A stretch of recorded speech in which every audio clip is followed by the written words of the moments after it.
thank you all for joining us today. On behalf of the Tortora Breda Institute, I'd like to welcome you to our hot topic event today, which is the future of encryption and specifically around homomorphic encryption. So we'll know what that means in a few minutes. Before we begin, I'd like to share a little bit about the Tortora Breda Institute, our sponsor. Sorry.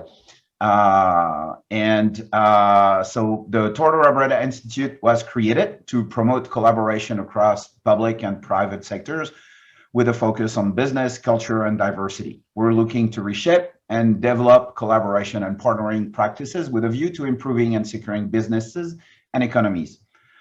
A core concept of the Institute is our think tank for partnership excellence. The think tank has allowed us to bring together experts and leaders from the public sector, the private sectors, and academia, of course, from around the world to reshape and develop collaboration and partnering practices while embracing the most promising technology trends, encryption being obviously one of them.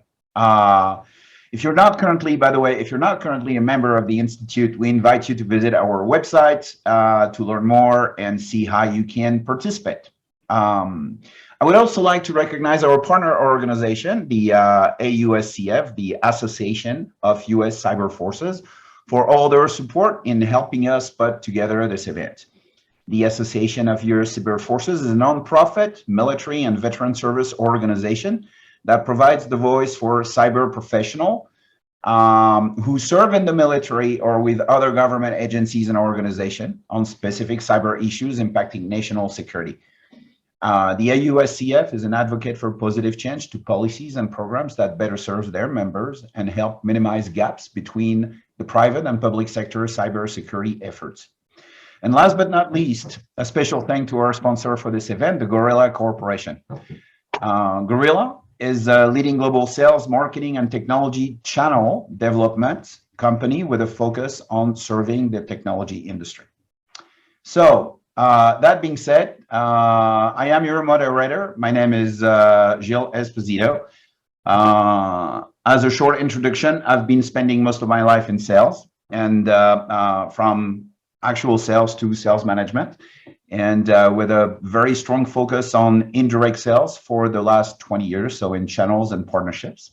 I'm also a founding member of the NAIC ISAO, NAIC standing for National AI and Cybersecurity ISAO, and I am the vice chair of the Tortora Breda Institute. But enough of me. We have two great speakers today. So first, I would like to introduce Massimo Bertaccini. Massimo is, as you saw in his with his picture and his brief intro, he's a cryptographer, an inventor, an author, a professor, and the co-founder and the CEO of Cryptolab. Massimo is a doctor in financial computation, author of a dozen of patents in cryptography, AI, cybersecurity, and blockchain. He specialized in mathematics and science. He won several prizes, awards, and honor, among which the Silicon Valley Inventor in 2016 and the Seal of Excellence in 2016 and 2017. And then we have, I'll let all the participants add to this if they want to. We have Paul Byrne, who's a senior research scientist at Stealth Software Technology. So Paul, or Dr. Paul as well, obtained his PhD in mathematics from UCLA in 2010, where his research focused on cryptography and in particular, communication across unreliable networks. He worked at Google as a senior software engineer on a personal search team, followed by 2 years as an application specialist in the Department of Biostatistics at UNC Chapel Hill. Dr. Byrne, Paul, I spent the past 6 years in his role as senior research scientist at Stealth Software Technologies, serving on several government contracts related to cybersecurity and computing on encrypted data. A little bit of history, unless any one of you want to add anything to your bios, Paul and Massimo, or are we good to go? I'll take that as a good to go. Good to go. Yeah, thanks. Okay. Sorry. So a little bit of history about homomorphic encryption. In 1978, Rivest and Alderman published additional research on a cryptographic method dubbed homomorphic encryption, and we'll know in a minute what that means. However, it wasn't until 2009 that a graduate student published research on fully homomorphic encryption, FHE, and set off an exploration period. Unlike conventional cryptography, homomorphic encryption allows for a set of limited operation on ciphertext without decrypting the message. That's the part that is interesting. Homomorphic models include partial homomorphic encryption for a single operation, something else called somewhat homomorphic encryption for two functions, and full homomorphic encryption for the broadest operational control over encrypted data. More than a decade later, so that takes us to 2019 now, companies like Google, IBM, and Microsoft continue to explore full homomorphic encryption capabilities, where an organization can process specific data within an encrypted message while maintaining the integrity of the data. Full homomorphic encryption remains a maturing cryptographic system with little evidence to date of widespread adoption. That will be one of the questions, the why. And going forward, I'm going to be asking the first question to our panelists. Hold on a second. I'm going to grab my list of questions. And as I promised, the first question is, what is homomorphic encryption? So Paul, Massimo. So I can start if you want. I will try to explain a little bit the homomorphic encryption regarding to a couple of slides I have prepared for today. Now I can share my screen. And I hope that you can see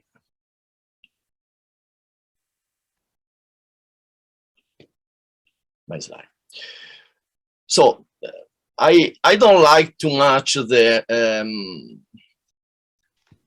so Massimo, we're just looking at your background image. We saw the slides for a second, but they disappeared. Okay. There it is. Yep. Okay. Sorry. So the definition of homomorphism is just like an operation performed on isomorphic. But what is an isomorphic elements? We can find isomorphic elements in nature, just like also in mathematics. And in this photo, you can recognize myself on the left side, and on the right side there is a nice picture of the Tuscan hills, in which you can see a cloud in the back of the house. Basically, if I ask to you what is the isomorphic in these two pictures, probably you can answer by intelligence that the first one is isomorphic on the left, because it's a shadow created by the shape of my body.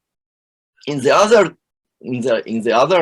picture instead, we don't have an isomorphic or something related, because we have a simple cloud that is a beautiful cloud that can shape the tree and the house, but is not caused by the tree and the house. So also in mathematics we have isomorphism, and the computation a little bit in more formally way of mathematical computation can create homomorphic encryption. In this case, I just prepared a very simple example in which I can ask to you, we can meet each other at 2 o'clock, for example. 2 o'clock is this, and is a cryptogram, is ciphertext, and but in the same way, the correspondent of 2 o'clock in modulo 12 is 14. In the clockwise, we can we can answer both 2 or 14. And 11 can be related, for example, as a plain text with 1.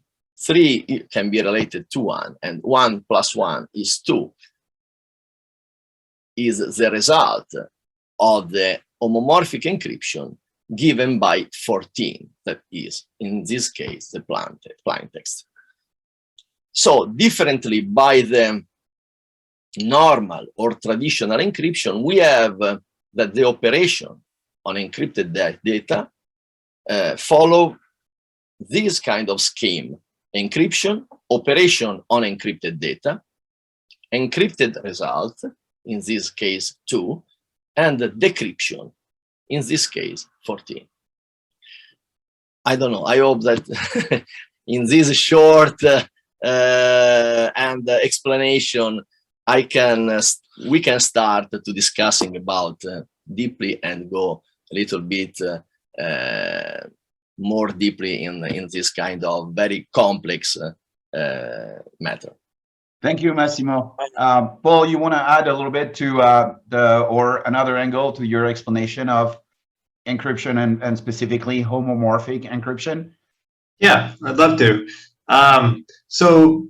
So first, to start off with encryption, before we understand what homomorphic encryption is, encryption is the property of taking a message, which could be a number, it could be a document, could be a communication that you want to send to someone, and encoding that message somehow by garbling it or obfuscating it, and creating what's called a ciphertext.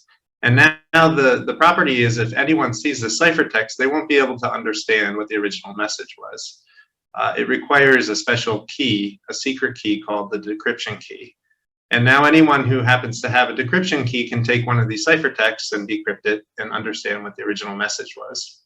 So that's encryption.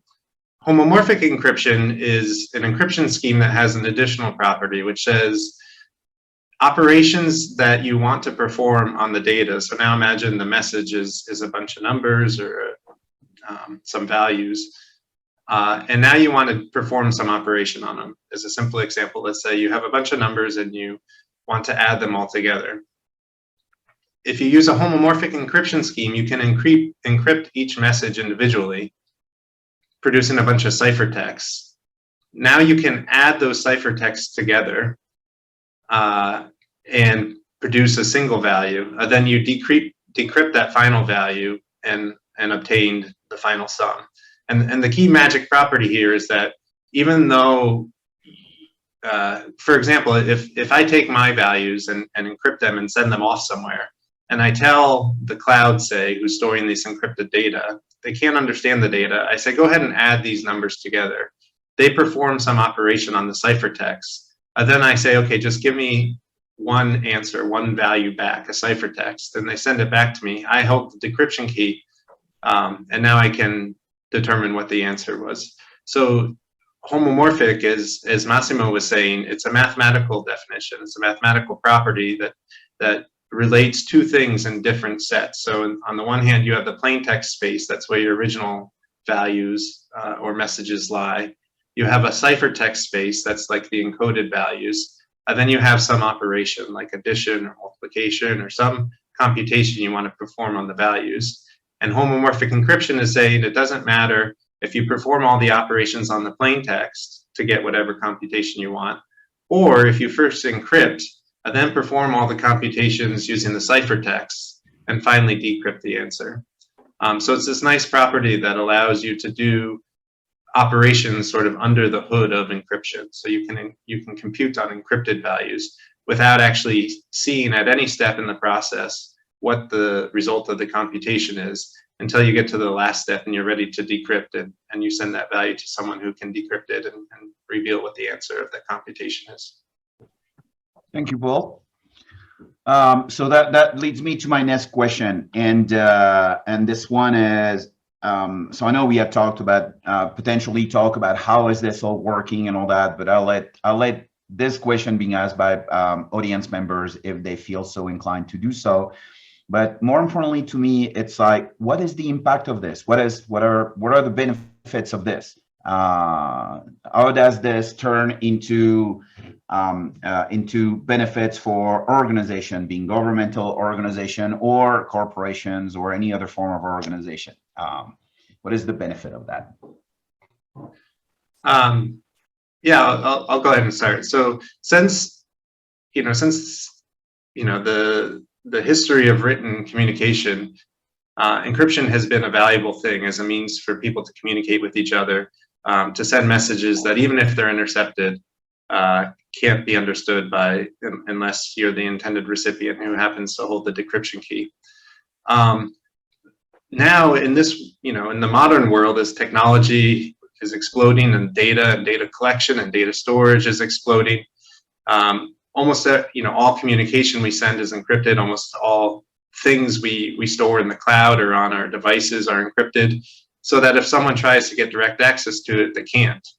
The problem is all this data is collected for a reason, and until homomorphic encryption was created, the vulnerability was that in order to actually use the data, you had to decrypt it, and that opens up a point of vulnerability. Instead, if you have the ability to not only encrypt and store data, but if you can perform computations, whatever your authorized accesses of that data are, if you can do that now under the hood of encryption, you can keep the data safe even while you're utilizing it to do whatever you want it to do with it. So if you want to, if you have, for example, a meter that is collecting a bunch of data and it's too big to store it locally, so you want to store it in the cloud, you can encrypt all that data using homomorphic encryption and send it up to the cloud. And now periodically, maybe you want to query that data to get, to find out if what the average, average value over the past hour, or over the past day or past month is. And instead of downloading all that data to your device, decrypting it, which is not only expensive to do, and maybe your device can't handle that much data, but it also opens a vulnerability as that communication comes from the cloud back to your device. If anyone is on the line and is able to access that data.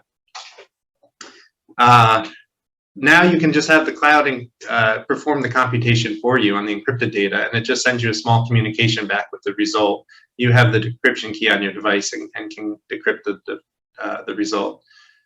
So basically, it unlocks, before you view encryption as sort of like a safe. You put something in there, you lock it, no one can access it until you're ready. You can unlock it and bring it back out.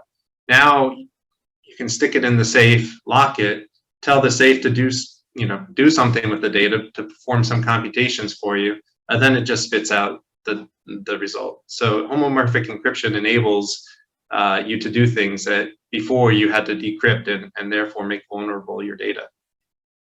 Okay, thank you. Massimo, you want to add to this? Well, I think I am super agree with Paul. The cloud is obviously one of the best environment in which we can find and we can apply homomorphic encryption, but not only the cloud. In the future, also interconnected cars. Right now, also healthcare data for sharing. And also all the world of the cryptocurrency and the crypto payments can be the good environment for homomorphic encryption. We have to say that as Gilles told before, there are many different kinds of homomorphic encryption. So if we talk about the fully homomorphic encryption, in one side we have advantages, but we have also some problems related especially to the computation and the heavy computation of fully homomorphic encryption. The partial homomorphic encryption is made also is divided into other branches of partial homomorphic, like for example this homomorphic search. Paul discussed before about the queries made on the content, on encrypted content, and this is a very, very nice example as we can apply an homomorphic encryption. But we have to be very careful because when we perform some query on encrypted content, there is a problem of timing, of a lapse in timing of response for the answer of this encryption, of this query. And so we need to perform an homomorphic encryption that is less time consuming, and so we need to perform a kind of encryption that stay below 1 second or less. This kind of encryption is possible only to apply in some environment, such as the cloud, the homomorphic search, or partial homomorphic encryption, because right now fully homomorphic encryption is too heavy to be applied, for example, in my opinion, to a data storage and for example, to a database, encrypted database made of really big quantitative of bits. So that's an interesting point you're making, Massimo. We're getting into the different models of homomorphic encryption, and there's the one that enables to perform that single query. There's an intermediate one, and there's the full homomorphic encryption. My understanding of what you're saying right now, and please react to that, is that full homomorphic encryption is, from a computational perspective, too time consuming at this point to be valid in all environments that could benefit from this, right? So I'm trying to figure out what kind of data set could benefit from the other form of encryption that are more performing or more efficient in terms of time to query and get the answers. What use cases do we have for things that would only be able to perform only one query or that kind of thing? I mean, I'm trying to figure this out, but maybe you guys can help with that. Can I answer? So I go on, and then Paul can. For example, in our system, Crypto Search Engine, we implemented a kind of platform in which you can perform any kind of data, basically by the text data, so the PDF or pure text arriving to the picture or the video, because also the content of the picture or the video, and in particular metadata, are more sensitive than the picture itself or the video itself sometimes. So also this kind of metadata has to be encrypted, and in this kind of metadata you have to be able to perform some kind of query. In this context, I think that in the future, and when the computation will be more easy also for homomorphic encryption and fully homomorphic encryption, we can also arrive to compute all the kind of data, also mathematical and financial data, and performing, for example, a virtual bank system in which you have all the data encrypted and the result encrypted, and you can also search inside, for example, an Excel, a big Excel data sheet, and retrieve the information without knowing anything about, for example, the accountant of the client, the name, and the sensitive data of the client. So for segmentation purposes, it's a very good tool. Paul, do you want to keep going on this and the different types of encryptions that we have? Yeah. So as has been mentioned, there are different properties of these encryption schemes. The main bucket of when talking about homomorphic encryption is how many operations you can support. So in elementary math, we're used to the 4 basic operations of addition, subtraction, multiplication, and division.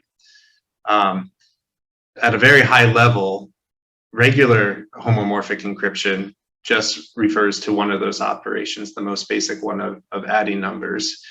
And there are a lot of encryption schemes that are homomorphic in this sense, where you can perform addition of ciphertexts and decrypt. And that sounds maybe somewhat limiting, but actually the applications just with one operation of addition can be quite broad. So I gave the example of a meter, or sending a bunch of data to the cloud and having it performing sums and different averages for you. So you certainly get that. Things like you could do voting. You could have an encrypted voting system where everyone encrypts their votes, so then you can, under the ciphertext, add up these votes, and then only the final answer is revealed of who won the election. So voting is another common example. But even with one operation, you can do things like comparing numbers. And so that ties into what Massimo was saying with doing search on queries. Now you can say if I have a database and I want to find all the people whose age is bigger than 18, I can now find all those records just by making comparisons on ciphertext. So even if the database is encrypted, in fact, even my query can be encrypted that I'm searching for 18 and over, and a comparison is performed, and only the results that satisfy bigger than 18 are returned. Some other things you can do, even just with that one operation, you can do, if two people have a list of values, you can find the intersections. Because you can do comparisons, you can now check each element of the list and compare it to the other person's list and find which elements are common to both lists. In fact, that use case was the start of the company that I work for, Stealth Software Technologies. The government, there's a story back in the early 2000s of a suspected terrorist activity in Las Vegas. And the government went to the hotels in Las Vegas and said, here's, we have a list of 100 terrorists that we can't tell you. We want to know if any of them are staying in your hotel. And the hotel said, well, no way, we're not giving you our patron list. What happens in Vegas stays in Vegas. And the government pushed back and said, no, you have to give us your patron list. And eventually they capitulated and sent them. And of course, privacy groups were up in arms. And there's an observation that you can use homomorphic encryption to solve this problem. You've got the government who has a list of terrorists that's private to the government. You have a set of hotels in Las Vegas that have a list of their patrons, and that's private data. And you want to find an intersection. You want to see if there's any terrorists whose names are on that list. And if so, just reveal that answer back to the government. And so we use homomorphic encryption, or a version of it, to solve that problem. So even just with one operation, you can do a lot of interesting things. Now, the fully homomorphic encryption, that gives you a second operation. So now you can add and multiply ciphertexts, not just add them. And that might sound like it's a small increase in the kind of computations you run, but it turns out that fully homomorphic encryption allows you to do a lot of things. And in math, there's a formal result that says you can approximate any computation you want to run via a polynomial and have a good approximation. And a polynomial just means a series of additions and multiplications of your values. So now fully homomorphic encryption really was the holy grail. In fact, when I was in graduate school, it was this pipe dream that didn't exist yet. We knew how to add ciphertext, but not how to add and multiply at the same time. And in the result, in the early 2000s, a guy by the name of Craig Gentry came up with the first fully homomorphic encryption scheme. And that really does open the door. Now you can do advanced statistics using fully homomorphic encryption. You can do artificial intelligence or machine learning. So you really can do a lot just with the second operation. As Massimo pointed out, there are, while it is the holy grail from the theory standpoint, there are practical limitations of fully homomorphic encryption that make it not viable in a lot of settings. It's very expensive in terms of the amount of how big a ciphertext gets just to encrypt a value. It expands the size of it. but then to perform these computations as you do a bunch of additions and multiplications, especially if it's a big data set where you have a lot of encrypted values and you're performing a lot of computations on it, it takes a long time. And so there's a lot of overhead. And so in a lot of cases, when you can get by using regular homomorphic encryption, that's much cheaper. And often in a lot of cases, you can do other things, which I think we'll talk about later in the hot topics of other alternatives to fully homomorphic encryption. Yep. So we can dive into this, or we can dive as you guys prefer, what makes the most logic path to the flow of this discussion. But we can talk about the problems right now. So expand a little bit on what I hear, if I understand well what you just said, Paul, and what Massimo said, is that we may have storage issues, and we have cost or / time issues based on the aspect of the computational aspect of what it takes from a computer resource to be able to perform those queries on a fully homomorphic encryption scheme versus a more simple one, right? So you guys want to, because I read a couple of articles prior to this, and what was really interesting is you mentioned the term the Holy Grail, right? And for a reason we'll talk a little bit later, I see a lot of value in this, and from a regulatory perspective, from a hacking perspective, and whatever people are going to do with your data sets later, and so on and so forth. I'm like, why isn't this widespread used by everybody all the time? And so I guess those problems you want to talk about, or you started to talk about computation and storage, might be the reason why we're not there yet, right? So that's, yeah, I would say that's a big reason. I mean, a lot of the reason is just, it's a relatively new technology. Sorry, my motion sensor keeps going off here. And people just aren't aware of it yet. It hasn't hit mainstream yet. So that's a practical limitation. Certainly the cost of doing it in terms of computation and storage. A lot of you think about data and where you want to encrypt data. A lot of times it's on these smaller devices like Internet of Things or small monitors or devices that don't have a lot of battery or don't have a lot of storage or computation capabilities. And so that certainly is a constraint, at least in terms of fully homomorphic encryption. But then if you're running as with data and big data being collected and performing fairly complex operations on data that you would need in artificial intelligence or machine learning or more advanced computations you want to run, it's just not feasible at this point in time to be able to do that on gigabytes, terabytes worth of data using fully homomorphic encryption. So that certainly is a big part of it. Also, the fully homomorphic encryption is complex. So designing it right, coding it right, making sure there's no bugs, is more complicated than simpler schemes, and oftentimes fully homomorphic encryption may be overkill. So that's another thing, why you might prefer other kinds of homomorphic encryptions besides fully homomorphic encryption. The other thing I will say is that a lot of times the obstacle to adoption is less technical and more, red tape, administrative stuff. So sometimes there's legal policies or there's, organizational policies that are put in place, that lock down data, and the people who are stewards of this data then are very protective of not violating, legal or ethical or organizational policies. And so convincing them that this technology works and having them understand how it works is a big hurdle. Okay, that makes sense. That makes complete sense. Massimo, do you want to add anything to this? I have a question to help further this debate a little bit.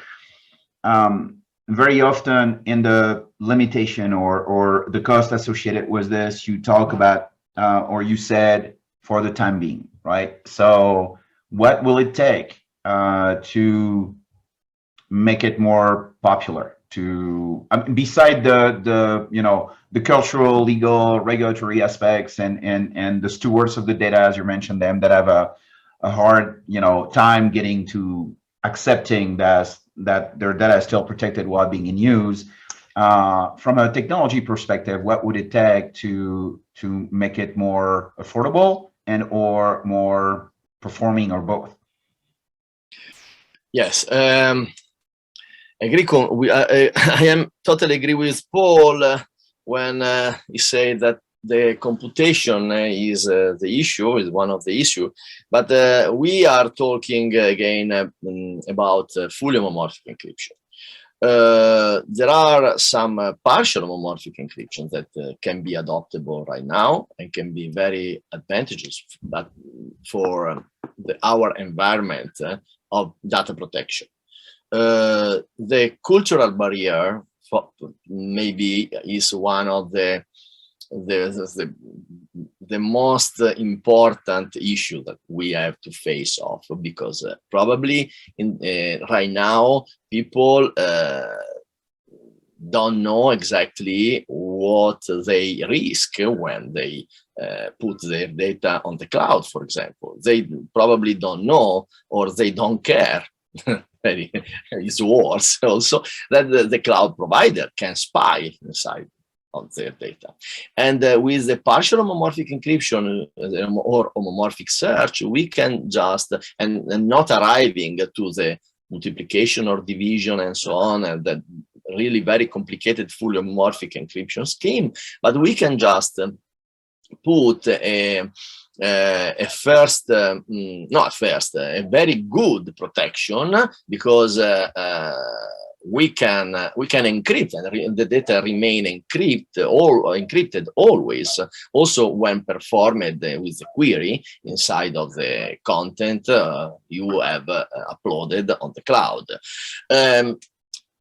In the other end, we have a regulatory and legal policy, as Paul said. In this case, we have, for example, that one of the problem is that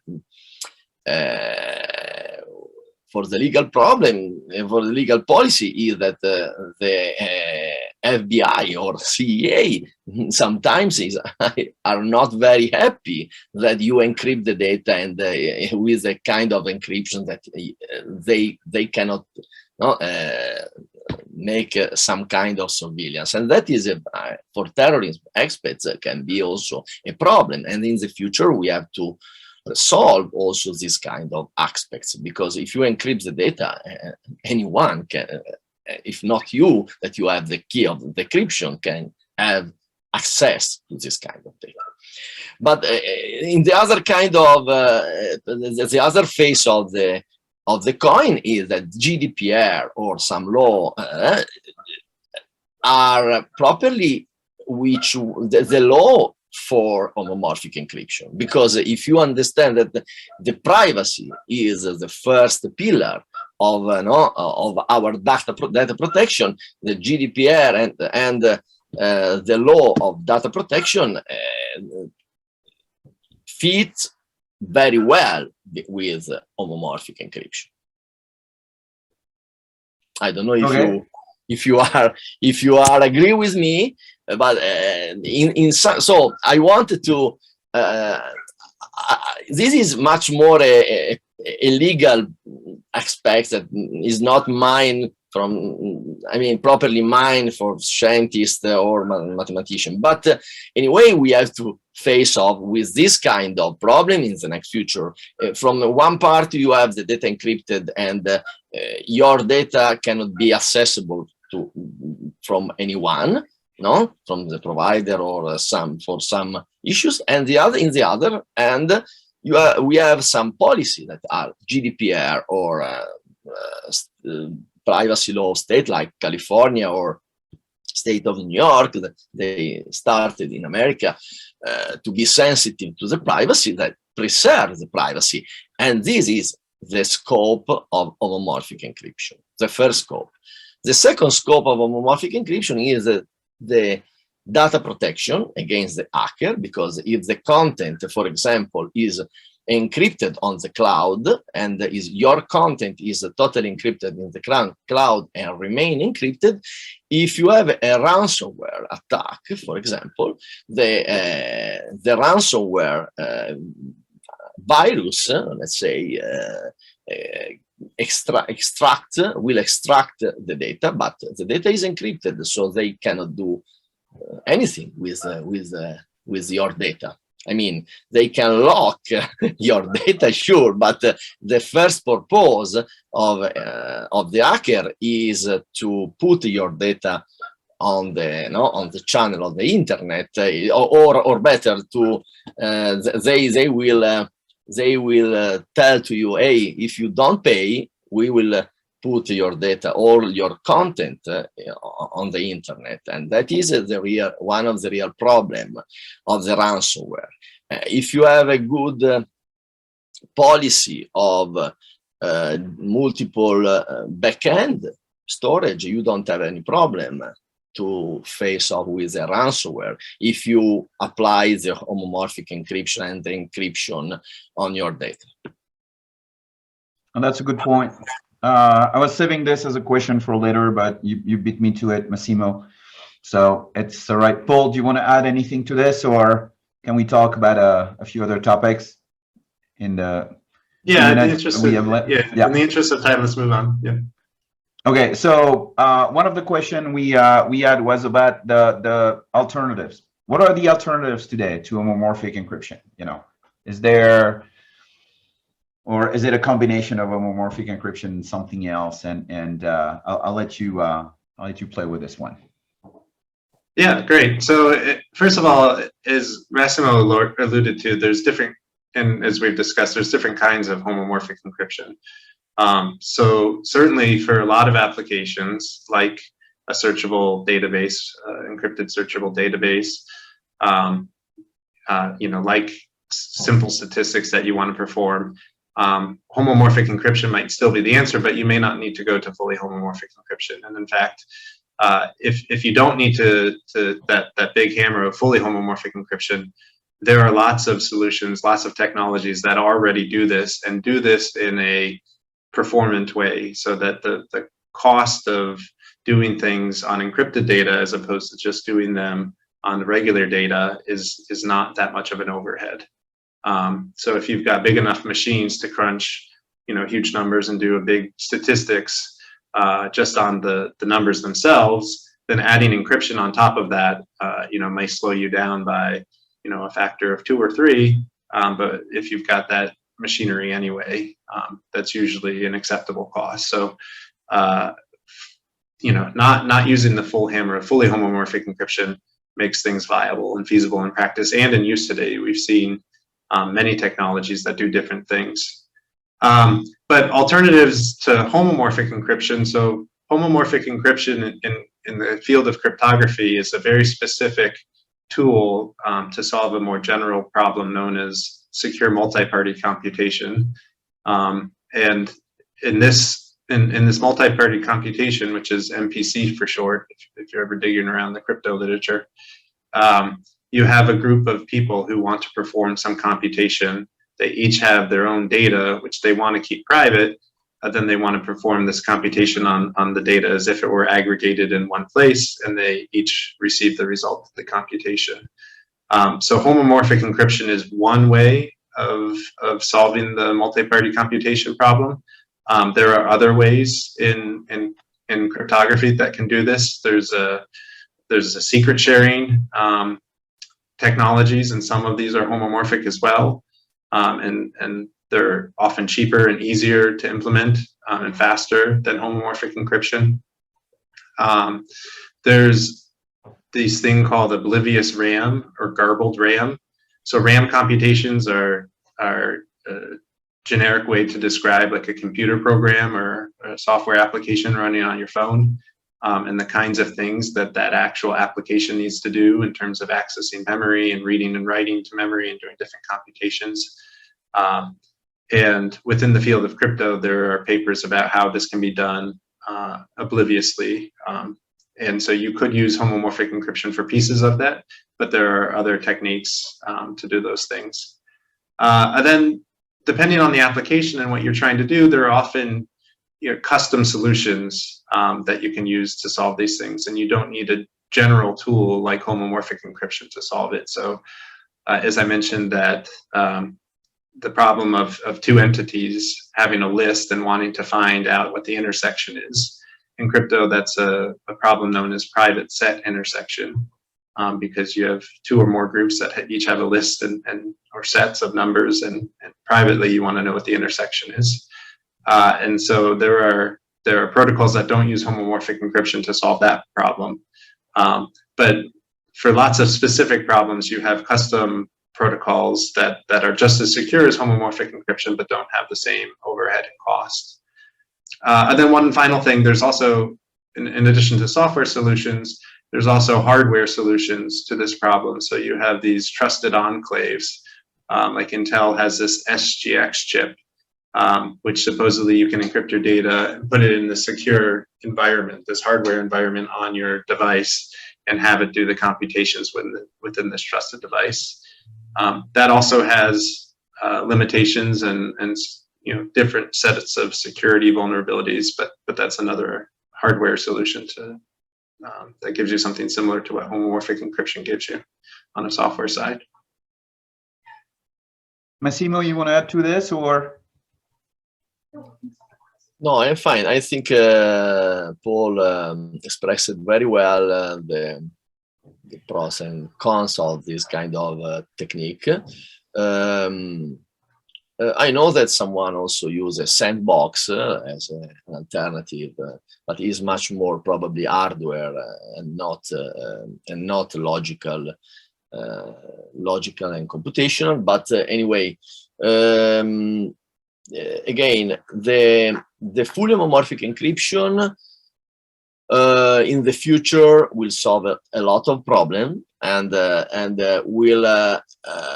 will be able also, if the techniques of mathematical and the logical technique will be able, and much more the computation of our computer, because if you have a simple battery and really very small power, will be not possible. But if the computation will be higher, probably we will reach a good level of fully homomorphic encryption, and in this case, really we can make statistical on the encrypted data, and we can not only search or making addition and some multiplication, but really the average, that the division is the most complex operation so the average is the most complex, and the percents are the most complex operation to perform in mathematics computationally. And so if we solve this kind of problem, we will be able to find a tool in which really we don't have any kind of limits to the fantasy, because for the connected car, for the new finance, the healthcare now is a super sensitive data, and we have to find the way to share this kind of data without exposing the data to the provider. That is one of the challenges that homomorphic encryption, partial or fully, can solve. All right.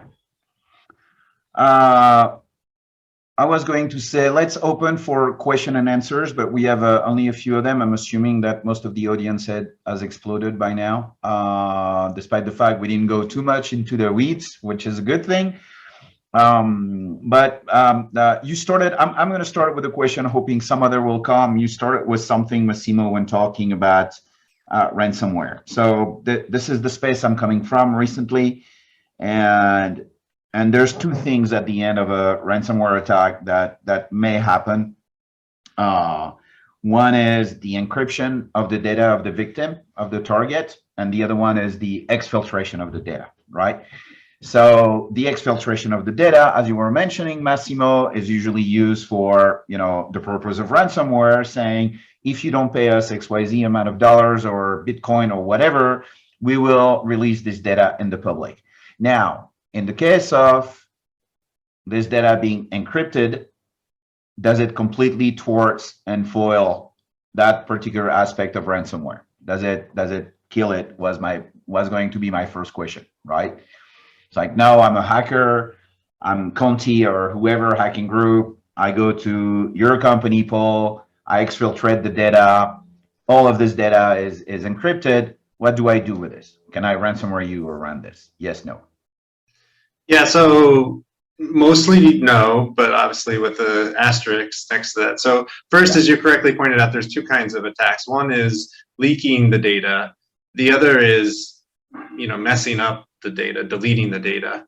Homomorphic encryption won't save you from that latter attack. If I'll someone go to this one later, Paul, but yes. Yeah. Then the other asterisk I would say is that there's, they won't be able to decrypt and see my raw data, but they can infer, there are still kinds of attacks that they can infer. So,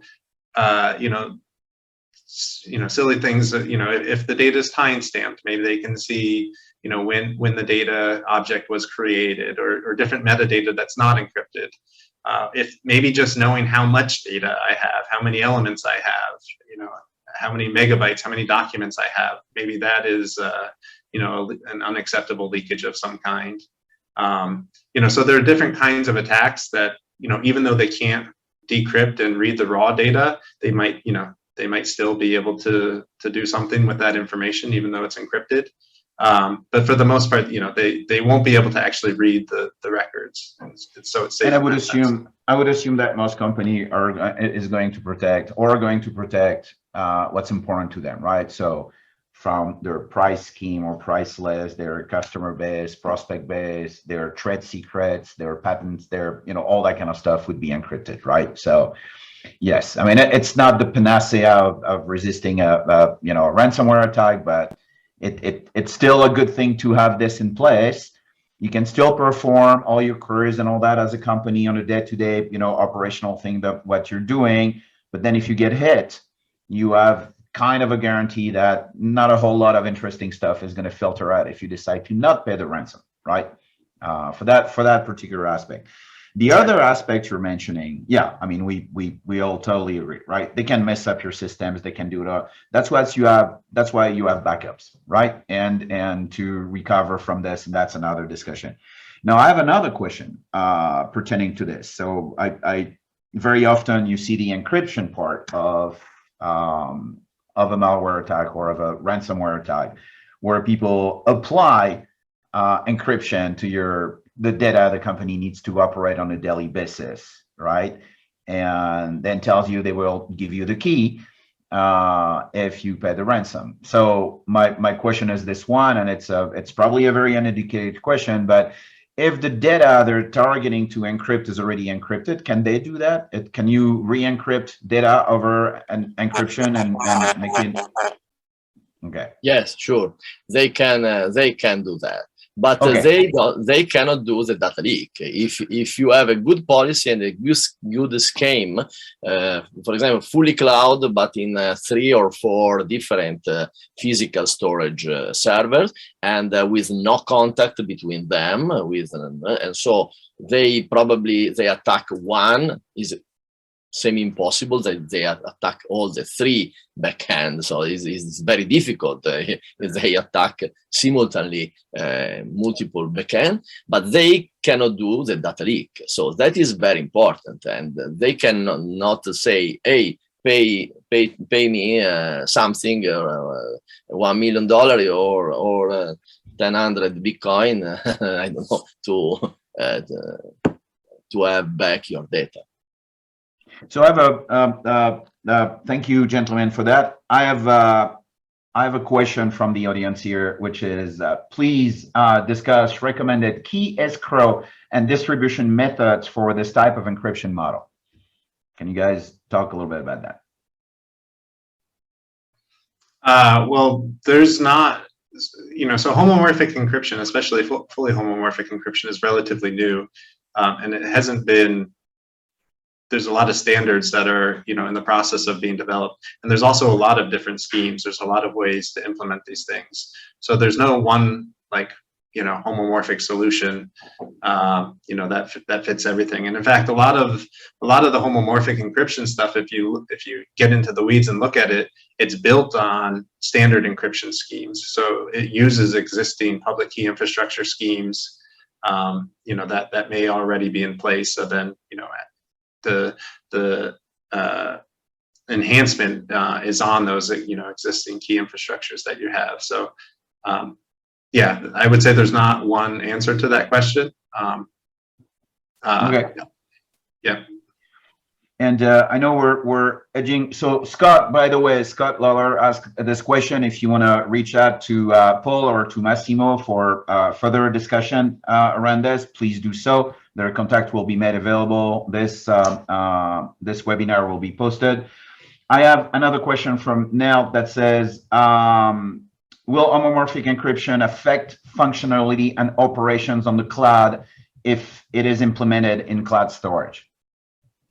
I think we covered that a little bit, but depending, yes, depending by the kind of homomorphic encryption. On the cloud storage and for the query, you need, in my scheme that I have adopted in my platform, you have for sure some augment depending by which kind of files you are performing. So, for example, you have one-to-one for video and encryption of picture and so on, but adding to the metadata. But you have some more storage, some bit overflow caused by, for example, encryption of PDF or something. But it's just a kind of affection on the storage quantitative of bit that right now is not very sensitive. I mean, just like in terms of cost, in terms of again, in terms of time consuming, depending which kind of scheme you want to implement and which kind of functionality you need for homomorphic encryption. In the case of the query, for example, on encrypted storage, I can speak for my scheme, my case, you have an elapsed time performed in 0.35 seconds. So it's a very, very short time. It's just like comparable to unencrypted search. Obviously, if you go on other kind of function like average statistical data, big data analysis, and you have to use, in this case, other fully homomorphic encryption, probably I mean, you have much more time and consuming and storage consuming. All right, I had another question, which is from Scott, which is, when is homomorphic encryption appropriate to use and when is it overkill to use? I don't know if we have time to cover this because we're at the hour. Scott, I will let you reach out directly to, Paul and Massimo heard the question. They have the question. They can reach back to you and provide you with this information after this. So I want to thank particularly Paul and Massimo for providing us with their time today and their knowledge about all this. This is the very beginning of a set of discussion we're probably going to have around this because it's, as you can all imagine and realize, it's a very complex science and environment. But I want to thank you, the two of you, of course, for helping us understand a little bit better where we at with this, what I would still call kind of a nascent aspect of cybersecurity, which is going to be obviously extremely important in the future. Also, I want to thank again the Tortora Breda Institute, the Gorilla Corporation, and the Association of US Cybersecurity Forces for sponsoring this today.